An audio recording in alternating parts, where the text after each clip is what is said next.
The Shining, 1980. 20 Weird Facts You Didn't Know.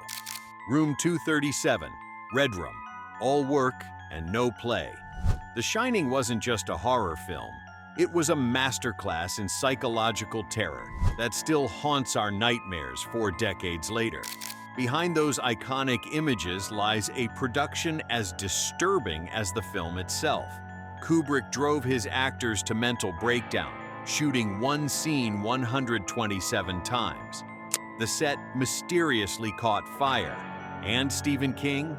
He hated the adaptation so much he made his own version years later. These are 20 weird facts about The Shining, and buried in the madness, a hotel layout deliberately designed to be impossible, making viewers feel lost without knowing why. Come play with us, Danny, forever and ever and ever. Number 1. Before The Shining was a film, it was Stephen King's personal demon. In 1974, King and his wife spent one night at the Stanley Hotel in Colorado as its only guests. That night, King had a nightmare about his 3-year-old son being chased through hotel corridors.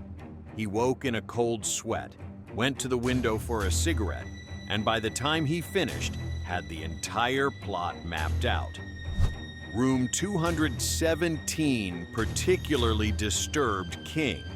When he returned after dinner, his luggage had been unpacked, though no one else was supposedly there. King wrote the first pages that very night, channeling his fear into fiction. You could say the novel poured out of him like blood from an elevator. Number 2, Stanley Kubrick didn't just adapt King's novel, he performed surgery on it. After reading the book once, he told his assistant, "It's not very good, but I think I can make a good film out of it."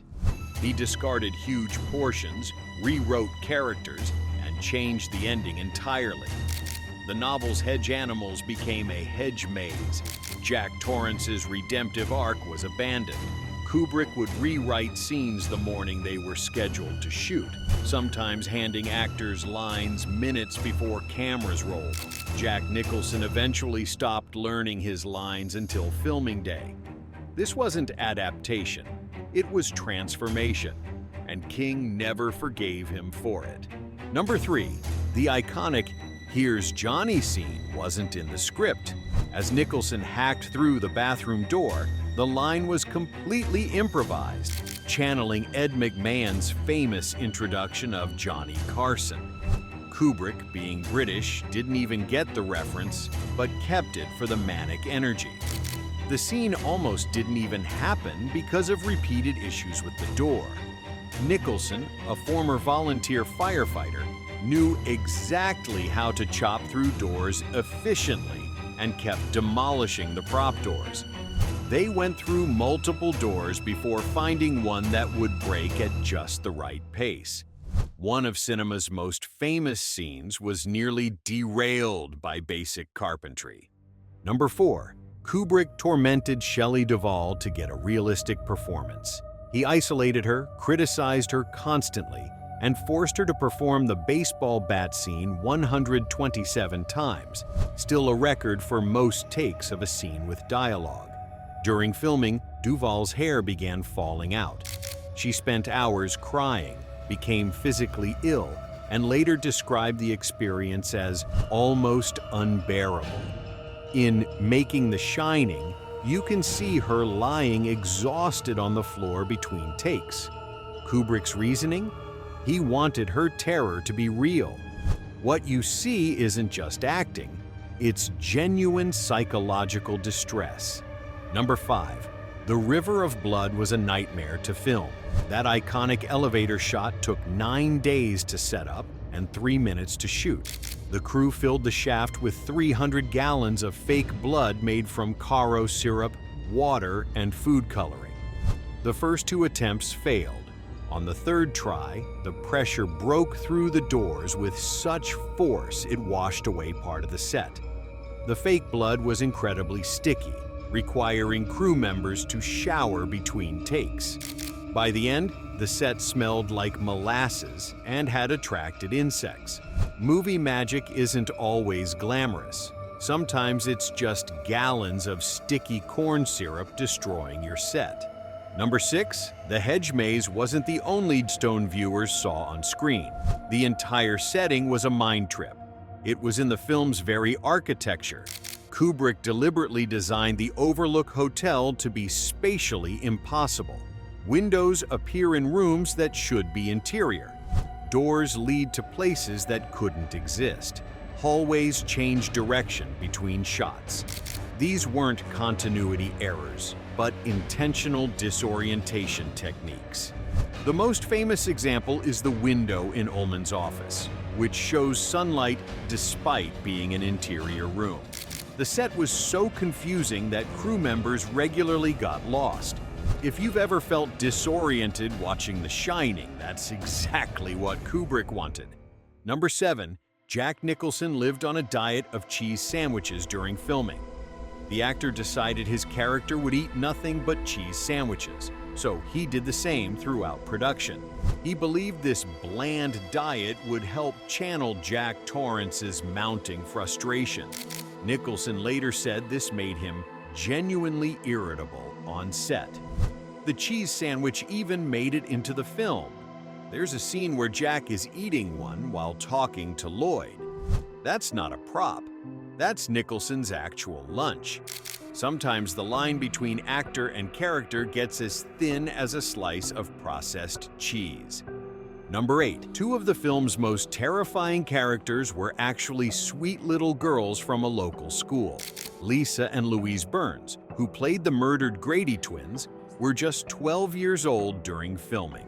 Despite their chilling performance, they were cheerful and professional on set. Kubrick shielded them from the film's disturbing elements, and they weren't allowed to watch the completed movie until much older. The hallway scene used stand-ins for the close-ups of the murdered bodies. After The Shining, neither pursued acting. Lisa became a lawyer, and Louise a scientist. From haunting hallways to courtrooms and laboratories, quite the career change. Pretty wild so far, right? If you're enjoying this descent into madness, go ahead and like or subscribe, because in a minute, we hit telepathic powers, hidden messages, and a conspiracy theory so wild it got its own documentary. Trust me, it only gets weirder from here. Number 9, the typewriter has a hidden meaning. Jack's typewriter changes color during the film, shifting from light tan to blue without explanation. This wasn't a continuity error, it was deliberate. Some film scholars believe Kubrick changed it because it was the same model used by German Jews during the Holocaust. Combined with Jack's German-made Adler typewriter, Adler means eagle in German, a Nazi symbol, and the recurring number 42, the year the final solution began, they argue Kubrick was embedding references to genocide.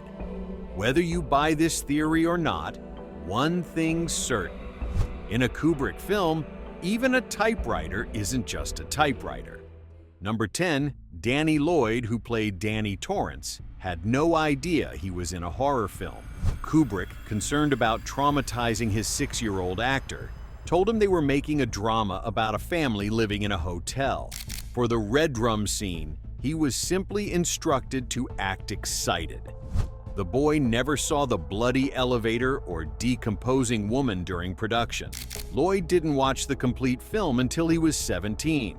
His reaction? "I was really surprised." Today, he works as a biology professor and rarely discusses The Shining, having moved on to a life of science rather than supernatural horror. Number 11, the Overlook Hotel burned down right after filming wrapped. While the exteriors were filmed at Timberline Lodge in Oregon, the interiors were sets built at Elstree Studios in England. In 1979, while Kubrick was editing, a fire destroyed several sound stages at Elstree, including some where The Shining had been filmed. The fire came dangerously close to the room, storing all the film negatives. Had those been destroyed, the entire movie would have been lost. The cause was never definitively determined. Some crew members joked that the hotel's ghosts had followed them from Colorado to England. Number 12, Kubrick's daughter filmed a documentary that revealed the madness behind the scenes. Vivian Kubrick, just 17 at the time, shot Making the Shining that captured the tension on set. The footage shows Duvall lying exhausted on the floor, Nicholson preparing by jumping up and down, and Stanley Kubrick switching between encouragement and criticism.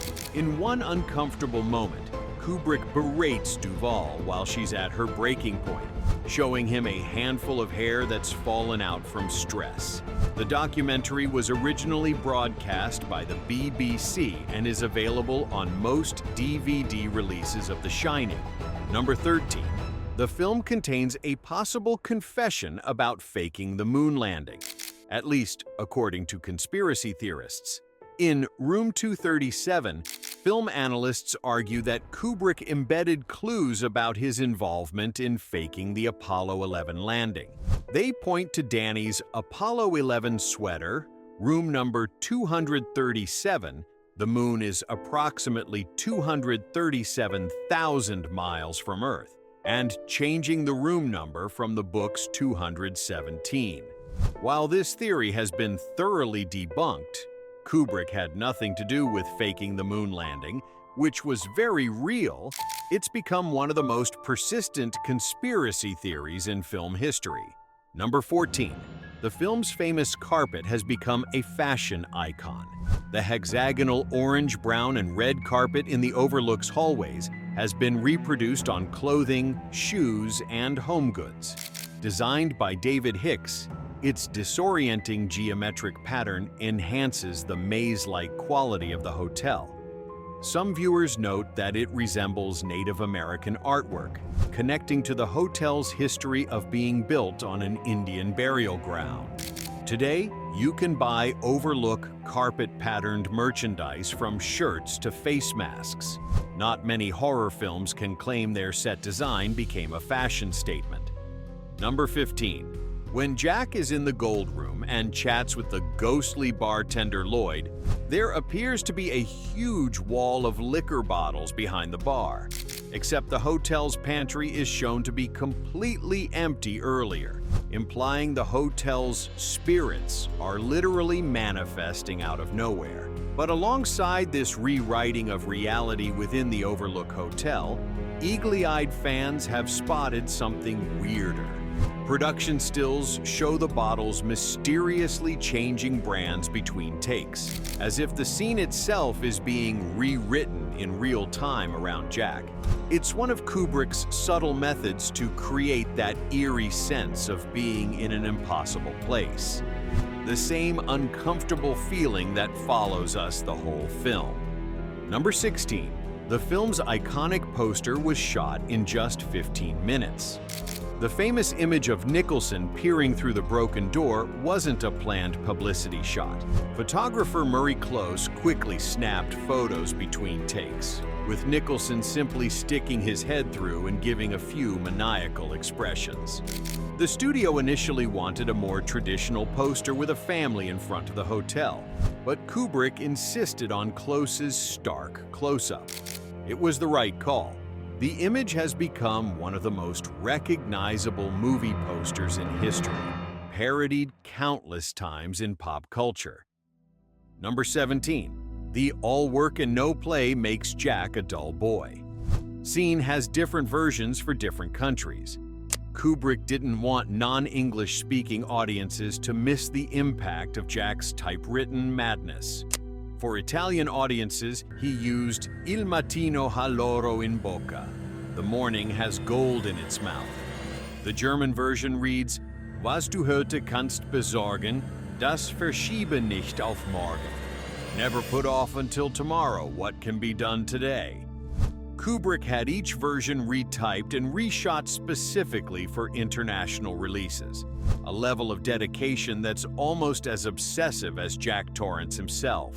Number 18, the famous twins in the hallway aren't actually twins in King's novel. In the book, they're explicitly described as different ages, Kubrick changed them to identical twins because he found the image more disturbing. The real-life Burns sisters weren't twins either, just sisters who happened to look similar. Kubrick dressed them identically to create the eerie, symmetrical image that's become one of horror's most iconic visuals. This change is just one more example of how Kubrick transformed King's story, prioritizing visual impact over faithfulness to the source material. Number 19. The film contains a continuity error so bizarre it spawned its own documentary. In Room 237, filmmakers explore the impossible chair. In a scene where Wendy brings Jack breakfast, a chair behind his desk disappears between shots, then reappears later.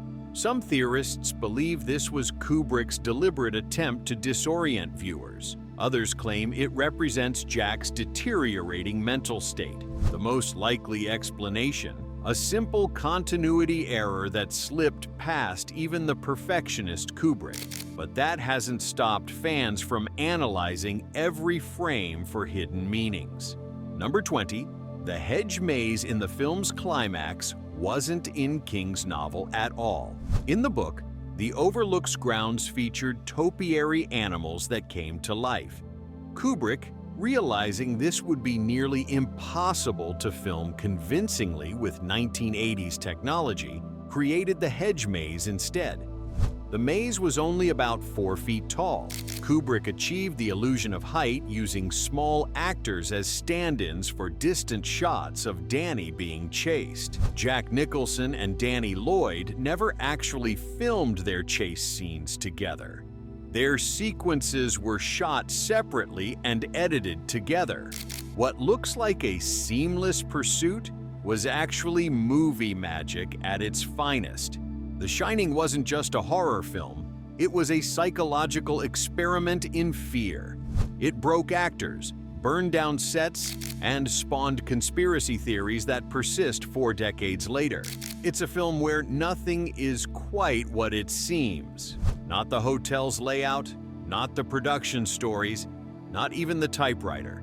Kubrick didn't just make a movie about madness. He created an experience that drove people to it.